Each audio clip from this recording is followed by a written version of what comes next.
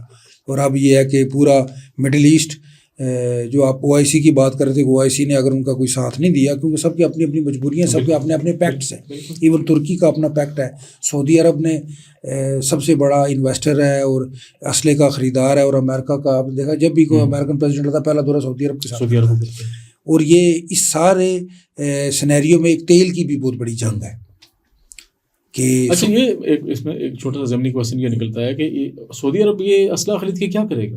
ان کے پاس تو اتنی قوت ہی نہیں ہے، وہ اتنا بڑا اسلحہ خرید رہا ہے سارا کچھ امریکہ سے، یعنی سب سے بڑا خریدار اگر امریکہ کا سعودیہ ہے تو یہ کہاں ہے، اس کو یوٹیلائز کیا کرے گا؟ اچھا ایک چیز ہم اس کو دیکھیں، لیکن جو اسلامی ممالک ہیں ان میں دو بڑے جو ہے وہ چیمپئنز ہیں. سعودی عرب چونکہ مذہبی مقامات ہیں وہاں پہ، مکہ مدینہ حج عمرہ کی وجہ سے ہر مسلمان کی وہاں پہ ایک عقیدت ہے. تو دوسرا جو اسلامک کنٹری ہے وہ ایران ہے. ان دونوں کے آپس میں مذہبی جو ہے وہ تفرقات بھی ہیں، اختلافات بھی ہیں، اور یہ اسلامک دنیا میں آپس میں رائیول بھی ہیں. تو اس رائیولزم میں سعودیہ امریکہ کے زیادہ قریب ہوتا ہے، اور ایران جو ہے وہ دیکھیں اس کے وہ نیکسس کی جو بات کر رہا تھا، اسرائیل کو جو لوگ تنگ کرتے ہیں، جو امریکہ کو تنگ کرتے ہیں، ایران ان کی سپورٹ کرتا ہے. جیسے میں نے الف کی بات کی تو اس طرح سے ٹرپل ایچ کی ایران سپورٹ کرتا ہے. وہ ٹرپل ایچ کون ہے؟ وہ حماس ہے. اچھا وہ ہوتیز ہے. ٹھیک ہے. اور وہ اس طرح کے سیگمنٹس ہیں جو شام میں اور مصر میں جو کارروائیاں کر رہے ہیں، خواہ وہ اسرائیل کے خلاف کر رہے ہوں فلسطین میں حماس کی صورت میں، اور ہوتی کی صورت میں، اور اس طرح کے جتنے بھی. اچھا امریکہ یہ سوچا تھا کہ جس طرح اس نے کویت میں، لیبیا میں، عراق میں، شام میں، اردن میں اپنے بغل بچے بٹھائے، کارروائی کی، اپنے لوگ اپنے حمایتی بٹھا دیا اور چڑھ دوڑے وہاں کے حکمرانوں کے اوپر. اور یہی وہ سوچ رہا تھا، اس کی سوچ یہی تھی کہ ایران میں بھی یہی ہوگا. جب ایران کی مرضی کی عادت کو مارا جائے گا تو پھر جو دوسرے لوگ ہیں جو رجیم چینج چاہتے ہیں تو وہ اقتدار کے اوپر قابض ہو جائیں گے. لیکن ایسا ہوا نہیں. بہت عرصے سے رضا شاہ بہلوی بہت عرصے سے باہر جلا وطن ہے، اس کا اولاد بھی ہے، وہ بھی انٹرسٹڈ ہیں. اس کو امریکہ لانے کے اس میں ہے، کیونکہ ایران میں شیعہ بیلٹ کے علاوہ کوئی کرد لوگ بھی ہیں، کچھ یہودی بھی ہیں، کچھ کرسچن بھی ہیں، کوئی اور ایتھنک گروپس بھی ہیں ایران میں. اور یہ چونکہ یہ کچھ لبرل اور ان کا نیکسس جو ہے وہ اسرائیل یو ایس سے ملتا ہے، تو وہ اس کو یہاں اقتدار چینج کرنا چاہ رہے ہیں. دو وجوہات، ایک تو یہ اٹامک طاقت، دوسرا یہ ہے کہ ایک ایران جو ہے بڑی تیل کے ذخائر ہیں، اور دوسرا وہ اس کی ایٹمک قوت کو ختم کرنا چاہ رہے ہیں، کیونکہ یہ ایک ریڈیکل اسلامک، آپ دیکھ رہے ہیں کہ پورا اسلامک اگر ورلڈ میں کوئی فیس ہے تو وہ ایران ہے، جس نے اپنی وہاں پہ قوانین بھی نافذ کیے ہیں، اور وہ اس کو وہ کرتا ہے. اور تمام تر اقتصادی پابندیوں کے باوجود آپ نے دیکھا کہ ایران نے بہت گرو کیا، انہوں نے اپنی پروڈکشن کی، اپنی وہ چیزیں، ان کے اوپر آئل ایکسپورٹ پہ بھی پابندی ہے، بہت ساری چیزوں پہ، لیکن انہوں نے انٹرنلی اپنے آپ کو پچھلے 30 سال سے آپ دیکھ رہے ہیں کہ سب سے زیادہ پابندیوں کا سامنا اس کو ہے. لیکن اب ایران جو ہے اس کے اوپر ظاہر پانی سر سے گزر گیا، لیکن اس نے اب تمام اسلامک ممالک میں جہاں بیسس ہے ان کو بھی، ایون اسرائیل کو بھی، جو کچھ اس کے پاس موجود ہے اس نے ابھی اس نے اسپیئر نہیں کرنا. ابھی آپ نے دیکھا کہ تمام آئل ٹینکرز پہ، آئل بیسز پہ وہ حملے کر رہا ہے. اچھا اس میں دو باتیں، ایک تو یہ جو ایرانی قیادت کی رحلت ہوئی ہے، جو شہادت ہوئی ہے ان کی، اس میں آپ کیا سمجھتے ہیں کہ ایران کے اندر غدار موجود ہیں جنہوں نے وہاں کی مخبری کی اور ان کو بتایا کہ ان کی لوکیشن یہ ہے، اس طرح ہے؟ مطلب اس سے پہلے جو ایران کے اوپر حملہ ہوا تھا ہم نے دیکھا تھا کہ اس میں بھی ایران کی جو مرکزی قیادت کے جو لوگ تھے، اور ان کا اختیارہ ایک جو ہے وہ ہیلی کاپٹر غائب ہو گیا تھا. جی اس کے ساتھ ساتھ ان کے جو اہم سائنسدان تھے ان کو مارا گیا. اب یہی صورتحال اسی حملے میں بھی ہوئی ہے کہ ان کے آیت اللہ خامنائی صاحب سمیت ان کے خاندان کے لوگ، ان کی آرمی چیف اور دیگر اہم جو لوگ تھے وہ بھی مارے گئے. تو میں یہ پوچھنا چاہ رہا ہوں کہ کیا یہ ان کا انٹیلیجنس فیلئر ہے ایران کا، یا ایران کے اندر ایسے وہ گھسے ہوئے ہیں اسرائیل کے ایجنٹ کہ وہ ہر چیز کی مخبری کر رہے ہیں؟ بلکہ آپ نے تو ایک خبروں میں یہ بھی ہم نے سنا تھا کہ ان کا جو سابق فوج کا جو سربراہ تھا وہ موساد کا بندہ تھا، وہ اسرائیل کا ایجنٹ نکلا تھا ایران کا. ایکچولی ایران کے اندر جو ہے وہ رہا کیونکہ آپ نے یہ بھی دیکھا کہ ایران میں انڈیا کے ایران کے بہت اچھے تعلقات تھے اور بہت سارے ان کی آئل ٹریڈس. اب ایران کو پتہ چل گیا ہوگا نا کہ انڈیا ہمارا دوست ہے. میں یہ کہہ رہا ہوں کہ رہا ایک موساد 2 KGB 3 اور یو ایس کی اور اپنی انٹیلیجنس, وہ پھر یہ ہے کہ آرٹیفیشیل انٹیلیجنس کا اور کلاؤڈ اس کا آئی ٹی کا دور ہے. موبائل کے سگنلز آتے ہیں, کال ریسیو ہوتی ہیں, اکاؤنٹس جو ہیں ان کی کوئی بھی اکاؤنٹ ہے فیس بک کا, ٹویٹر کا, لوکیشن ٹریس ہوتی ہے. تو ظاہر انہوں نے بہت زیادہ اپنی طرف سے وہ کی ہوں گی, لیکن پھر بھی یہ میر جعفر میر صادق کا کریکٹر تو آپ نے ایک اسلامی ہسٹری میں دیکھا کہ یہ تو کیونکہ اگر یہ کوئی ایک ہٹے گا تو کسی کو کوئی بینیفیشری بھی تو ہوتا ہے. تو یہ بینیفیشری ہونے کا بھی ظاہر ہے اس میں, جیسے وینزویلا والی آپ نے دیکھا کہ اس میں جب صدر کو کڈنیپ کیا گیا تو کہیں نہ کہیں سے تو پوری اس کی لوکیشنیں آ رہی تھیں. تو یہاں بھی لوکیشنیں آ رہی ہیں, چیزیں آ رہی ہیں. اور اس کے علاوہ مجھے یہ لگ رہا ہے کہ جو آپ نے ابھی انٹرو میں بات کی تھی کہ وہ امریکہ سوچ رہا تھا کہ اس طرح کی ایکٹیویٹی کر کے ایڈونچر کر کے تو میں کامیاب ہو جاؤں گا, لیکن میں نے انڈیا کے میں بھی دیکھا کہ پروٹیسٹ ہوا ہے. پاکستان میں بڑے سویر لوگ جذباتی ہیں, ایران میں خود لوگ بہت زیادہ جذباتی ہیں, عوام جذباتی, اور انٹرنیشنل دنیا میں بھی ایران کے اس حملے پہ بڑا پروٹیسٹ بہت زیادہ ہوا ہے. کراچی کی فوٹیج دیکھ رہے تھے, کراچی جو امریکن قونصل خانہ ہے وہاں اسٹریٹ فائر مارے گئے ہیں امریکی حکام کی جانب سے پاکستان کے شہریوں کے اوپر, اور کافی سارے سننے میں آ رہا ہے کہ وہاں شہری جو ہے نا وہ 8 یا 10 کے قریب وہ ان کی ہلاکت ہوئی ہے. ایک تو یہ ہے کہ اب اسلام آباد میں بھی یہ صورتحال رہی, باقی جہاں اسکردو میں یہ سب کچھ ہے, لیکن قوانین میں ایک جو ڈپلومیٹس ہوتے ہیں ان کو ڈپلومیٹک امیونٹی ہوتی ہے. سر یہ تو نہیں ہے کہ آپ وہ آ کے آپ کے شہریوں میں آپ کو ایک مثال دیتا ہوں, پچھلا ایک واقعہ تھا, وہ اس سے متعلقہ تو نہیں ہے, ریمن ڈیوس کا ایک مسئلہ تھا, اس نے گاڑی کے نیچے 4 سے 5 بندے مار دیے پوری فیملی, تو وہ یہاں سے راتوں رات چلا گیا تھا. یہ ڈپلومیٹک امیونٹی ہے کہ اس کو وہاں کیس چلایا جا سکتا ہے, لیکن یہاں پہ یہ ہوا کہ یہ مشتعل لوگ آئے, انہوں نے وہاں پہ توڑ پھوڑ کی, یہ اس کانسلیٹ کے اندر داخل ہو گئے, تو وہاں کے جو گارڈس تھے یا وہاں کے لوگ تھے انہوں نے اپنی سیلف ڈیفینس کے اندر وہاں پہ ایک تصادم ہوا, تو تصادم میں بہت سے لوگ انوالو تھے, ان کے بھی اور ان کی طرف سے بھی توڑ پھوڑ ہوئی. یعنی کل اسلام آباد میں جو پروٹیسٹ ہو اس میں بھی 2 افراد کی ہلاکت کا ہوا ہے. تو یہ پولیس کے ساتھ ان کا, کیونکہ پولیس نے ان کو کہا کہ آپ ریڈ زون میں نہیں داخل ہو سکتے, یہ موب تھا, یہ چارج تھا, تو یہاں پہ جو فائرنگ ہوئی, یہ لاٹھی چارج ہوا, یا آنسو گیس ہوئی, اور جو 2 لوگوں کی ہلاکت ہوئی وہ یہاں پر بھی ہوئی. تو یہ اس طرح کے جب مجمع آتا ہے, تو جب اس طرح کے موب. اچھا میں یہ پوچھنا چاہ رہا ہوں کہ اب کیا آپ صورتحال دیکھ رہے ہیں, ایران کے لیے تو ڈو اینڈ ڈائی والا معاملہ ہے, مطلب اس کے پاس تو مطلب کوئی اور چانس ہی نہیں ہے. اب جو اس کے پاس ہتھیار ہیں, جو چیز ہے وہ اس نے پھینکنے. اب یہ خبریں بھی آ رہی تھی کہ ٹرمپ کہہ رہا ہے جی کہ مذاکرات کے لیے جو نئی قیادت ایران کی ہے وہ تیار ہو گئی ہے, لیکن ابھی ہمیں پتہ چلا ہے کہ ایرانی قیادت نے, نئی سپریم کونسل ہے ان کی, انہوں نے کہا جی ہم کوئی ان سے مذاکرات نہیں کریں گے, ہم خامنائی کی شہادت کا بدلہ لیں گے اور امریکہ کو اور اسرائیل کو سبق سکھائیں گے. لیکن میں سمجھتا ہوں کہ بڑی 2 طاقتیں ہیں, ان کے سامنے ایران کب تک کھڑا ہو سکے گا. ایکچولی اسرائیل کو اتنی بڑی طاقت نہیں ہے, لیکن اسرائیل کو امریکہ کی بہت بڑی بیکنگ ہے. یہی بات ہے. دوسرا 1 کروڑ جو یہودی ہیں ان کے پوری دنیا کے بزنس اور مختلف آئی ٹی فرمز اور ان چیزوں کے اندر ان کا ایک سسٹم ہے.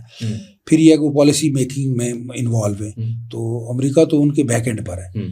تو اب یہ ہے کہ امریکہ کو ظاہر ہے ایک تو ان کی یہ جوہری توانائی ختم کرنا چاہتے ہیں. آپ نے پچھلے دنوں دیکھا کہ امریکہ کے جب یہ معاملہ تھوڑی ٹینشن ہوئی, یہ جب بحری بیڑے ادھر ابراہم اور دوسرے تیسرے ادھر آئے بحر العرب میں, اور دوسرے تیسرے جو اس میں ایران کے جو وزیر خارجہ انہوں نے کہا جی کہ ہم اپنی جو یورینیم کی انریچمنٹ ہے یا اس کی جو وہ افزائش ہے اس میں ہم کمی لائیں گے, وہ اس طرح کی باتیں چل رہی تھی. لیکن ایکچولی ان کی نظر ان کے اسی ایٹمی اس کے اوپر ہے کہ ہم اس کو ختم کریں, کیونکہ سر یہ میں کہہ رہا ہوں یہ تو بہانا ہے نا ڈاکٹر صاحب. اب وہ عراق والی بات ہے کہ کیمیائی ہتھیار وہاں پہ نہیں ملے, تو ایسی یہی صورتحال یہاں پہ وہ 10 سالوں بعد جا کے معذرت کرے گا وہ جی وہ تو کچھ نہیں جی وہاں پہ. دیکھیں نمبرداری اور چیئرمینی ہے امریکہ کی, اور وہ اس سے پہلے وہ تو ٹرمپ تو یہ کریڈٹ لے رہا ہے کہ میں نے جنگیں رکوائی ہیں جی, مجھے وومن پرائز ملنا چاہیے, اور یہاں پر بھی مجھے وہ اب لگتا ہے کہ شرمناک اقدام یہ ڈاکٹر صاحب معذرت آپ کی بات کر رہا ہوں کہ وہ جو امن بورڈ اس نے بنایا تھا, کون سا امن بورڈ ہے, یہ دنیا میں امن قائم کر رہا ہے ٹرمپ. پیس امن بورڈ تو اس نے اپنے مقاصد کے لیے بنایا تھا, فلسطین کے مسئلے کو حل کرنے کے لیے, لیکن ہے کہ وہ امن بورڈ کا دوسرا مسئلہ ایک اور پیدا ہو گیا کہ اب آپ ایران میں سب سے پہلے امن و امان کریں, اور تمام OIC اور اسلامک کنٹریز کو اور ان لوگوں کو UNO کو انٹروین کرنا چاہیے جنگ بندی کے لیے, کیونکہ یہ جو جنگ ہے اس میں UNO کی جانب سے ابھی تک بس مذمتی بیان ہی آیا ہے. UNO بھی جو ہے وہ بھی امریکہ کا ایک ذیلی ادارہ ہے, بالکل ایسے ہی, اور آپ نے OIC بھی دیکھا ان کا بیان بھی نرم ہے, بالکل پوری دنیا کی طرف سے کوئی خاطر خواہ جو حمایت کھل کے وہ ایران کے حق میں نہیں آئے، سوائے رشیا جو ہے وہ تھوڑی سی ان کی سپورٹ کر رہا ہے، چائنا بھی ان کی سپورٹ کر رہا ہے، اصل میں مر کے یزید ہے، اسلام زندہ ہوتا ہے کربلا کے بعد. اور سیم سچویشن اگر اس کا موازنہ کیا جائے آج کے دور سے تو آپ کو لگ نہیں رہا؟ حسین اکیلے کھڑے تھے یزید کے سامنے اور ایران اکیلا ڈٹا ہوا ہے ان حرامزادی قوتوں کے آگے. تو یہ ہے کہ یہ اس کا امتحان لے رہے ہیں، اور انہوں نے پہلے بھی آپ نے دیکھا کہ انہوں نے قربانیاں دی، اور وہ پچھلے 30 سال سے اسی معاملے میں وہ ہیں، وہ ڈٹے ہوئے ہیں. اور یہ ہے کہ ایران کو یہ انڈر اسٹیمیٹ کر رہے ہیں کہ اس پہ اقتصادی پابندیاں لگا کے اس کو غربت کی لکیر میں مختلف معاشی مسائل میں الجھا کے مختلف آئسولیٹ کر کے مختلف عراق کی طرف سے مختلف انٹرنیشنل قوتوں کی طرف سے ٹریڈ میں پابندیاں لگا کے، تو وہ شاید اس کی سوچ رہے ہیں کہ ہم نے اس کی ریڑھ کی ہڈی توڑ دی ہے یا وہ کمزور ہو گیا. لیکن ایران کے پاس جتنا بھی اسلحہ ہے، جو کچھ بھی ہے، ایران مجبوراً ایران جو ہے وہ آبنائے ہرمز میں آپ کو ٹریڈ بند کر سکتا ہے. ایران جو ہے انٹرنیشنل آئل کا جو ہے وہ بڑا پروڈیوسر ہے، اور وہ ایون سعودیہ گلف اسٹیٹس اس نے ابھی بھی امن و امان میں، یعنی پوری یہ خطے میں یہ جنگ پھیلا سکتا ہے ایران. اور کوئی بعید نہیں ہے کہ یہ جو ہے وہ اسرائیل پہ بھی وہ لگاتار حملے کر رہا ہے. صحیح. تو وہ اسرائیل بھی محفوظ نہیں ہے. پچھلے آپ 3-4 دنوں سے دیکھ رہے ہیں دو بڑے جو اسٹیک ہولڈر ہیں جو امریکہ کی وجہ سے چائنا اور روس کی جانب سے، ابھی تک اس طرح کی کوئی بات سامنے چیز نہیں آئی ہے. جس طرح رشیا کچھ جو ہے وہ سپورٹ کر رہا ہے ایران کی، ضمنی بیان تو ان کا آیا ہے، لیکن میں آپ کو بتاؤں گا جو ویٹو پاور سے اصل میں جو ایران کو کمزور کرنا یہ ہے کہ ایران کو کمزور کرنے سے ظاہر ہے یا یہاں پہ آ کے بیٹھنے سے چائنا کی مناپلی ختم کرنے والی پوزیشن ہے. اور یہ جو ایران اور افغانستان اور انڈیا ان کے ساتھ یہ جو نیکسس ہے یہ چائنا کو اور رشیا کو کمزور کرنے کی طاقت ہے. بیچ میں پاکستان تو ویسے موجود ہے، اور پاکستان دونوں اینڈز پہ آپ دیکھ رہے ہیں کہ پاکستان خود ابھی بڑی کریٹیکل پوزیشن میں، خود حالت جنگ میں، وہ کسی ملک کی کیا سپورٹ کرے. اور پاکستان کو بھی ابھی انگیج کرنے کا مقصد بھی یہی تھا کہ بڑا ٹائملی انگیج کیا پاکستان کو، کیونکہ پاکستان اسلامی ممالک کے اندر پاکستان نے اپنے ایک تو ریسنٹ ایپیسوڈ میں انڈیا کے ساتھ اپنے آپ کو منوایا بھی ہے. اور اسلامی ممالک 57 اسلامی ممالک میں پاکستان وہ واحد ایٹمی طاقت ہے اور ایٹمی قوت ہے جس کی بہت اچھی ایئر فورس، آرمی اور اس طرح کی ان کے پاس اکوپمنٹس ہیں. تو پاکستان کو بھی 2 سے 3 دن پہلے انگیج کرنے کا مقصد یہی تھا کہ ان کو بھی سوچنے سمجھنے کا موقع نہ ملے اور یہ آپریشن کر گزرے. صحیح. تو اب کیا آپ دیکھ رہے ہیں کہ خطے کے اوپر کیا اثرات مرتب ہوں گے، خاص کر پاکستان اور قریبی جو ممالک ہیں اس کے اوپر؟ اور آنے والے دنوں میں ابھی سننے میں یہ آ رہا ہے کہ جو ایران کی جانب سے جو تیل کی تنصیبات ہیں ان کے اوپر حملے کیے جا رہے ہیں، تو ایسا تو نہیں کوئی آئل کا ایک بڑا بحران ادھر بھی یہاں پہ بھی شروع ہو جائے؟ دیکھیں تیل کا جو 60 to 70% آبنائے ہرمز سے یہ سارا تیل جو ہے وہ سعودیہ بھی اور عراق بھی، UAE بھی اور عمان مسقط بھی اور ایران بھی یہاں سے ٹریول کرتا ہے، اور چائنا سے جاپان تک جاتا ہے، پوری دنیا میں یہاں سے سپلائی ہوتا ہے. میجر ٹریڈ روٹ یہی ہے آئل کا. تو سارے ملکوں کو تیل کی ضرورت ہے. آبنائے ہرمز کیا ہے؟ یہ آبنائے ہرمز جو ایران اور عمان کو ان کے درمیان ایک تنگ 30-33 کلومیٹر کا ایک راستہ ہے جہاں سے جتنے آئل کے جتنے بھی سپلائی ہے وہ ان سارے ممالک سے گزر کے تو پوری دنیا میں سپلائی ہوتی ہے. وہ چائنا بھی جاتی ہے اور جاپان بھی جاتی ہے اور یورپ میں بھی جاتی ہے.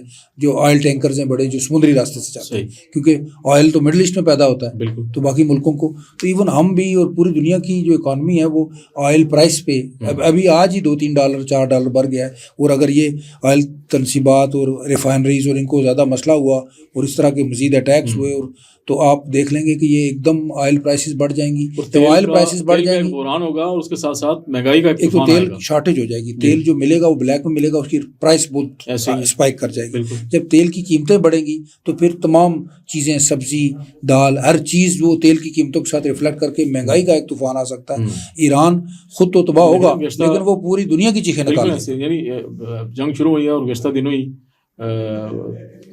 آئل کی قیمت یکم کو جو پیٹرولیم مصنوعات کی قیمتوں میں اضافہ کیا گیا 8 روپے سے زیادہ کا. ہر ملک کے پاس جو آئل کی ایک سٹوریج کیپیسٹی ہوتی ہے وہ انہوں نے اپنے ایک سسٹم کے تحت چلانا ہوتا ہے. جب اس طرح کا کوئی بڑا اپسیٹ واقعہ ہو جائے، کوئی جنگ ہو جائے تو ابھی یعنی کہ اچھا پاکستان کی جانب سے بیان تو آیا ہے کہ ان کے پاس 28 دنوں کا ذخیرہ ہے آئل ذخیرہ اس کے ملک کے لیے ضروریات کے لیے، لیکن بظاہر جو ہمیں ابھی تک پتہ چلا ہے وہ یہ پتہ چلا ہے کہ پاکستان کے پاس 10 سے 12 دنوں کا مشکل سے ذخیرہ ہو سکتا ہے یہاں پہ.